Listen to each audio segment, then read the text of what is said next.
Michigan utilizes nearly 50,000 migratory workers each season to harvest fruit and vegetables and work on the greenhouse and nursery operations. Michigan farmers rely on a unique skilled labor force based in Florida, Texas, and Mexico. Last year's fruit crop devastation eliminated the need for many seasonal jobs and disrupted the flow of workers for this year, leaving Michigan farmers with a severe shortage of workers and unharvested crops. Apples have matured. Labor pool is not there anymore. That pool of migrant laborers that used to be in the area that would help growers pick their crops is just as depleted. Labor camps are about 70% full, so there's 30% empty houses. Apples are being left on the trees. Growers have decided to skip over orchards to try to get ahead of the apple maturities that are over maturing, they're dropping, they're on the ground, falling.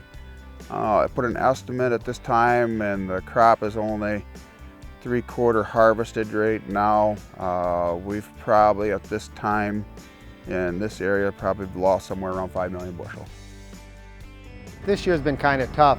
We only harvested our blueberries twice and we left probably 2 really good pickings out there. And then in the cucumbers that we've harvested 5 and 6 times when normally we'll harvest 10 times. And so we've left probably 1/3 of our production out in the cucumber fields just because we haven't had the labor to keep up with everything. The current system does not fit the needs of agriculture. Fewer than 300 of Michigan's seasonal workers are hired through H-2A, the only existing legal visa program enabling farmers to hire foreign workers. We tried to contact labor contractors to take care of it. They failed to show up.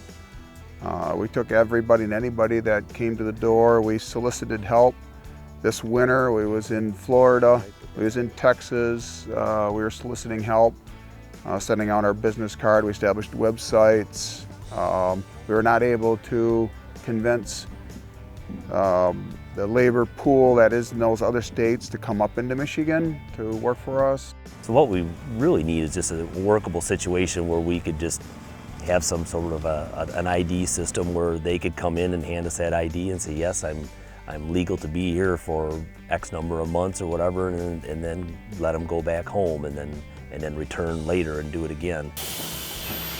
There's a lot of dairy farms that currently utilize Hispanic labor, and there's a lot more that would if there is a legitimate way to do it. This immigration thing needs to be taken care of, and dairy farms as well as your fruit and vegetable farms and your landscape industry, all that, they need the ready supply of Hispanic labor to supply, your local industries with their finished products.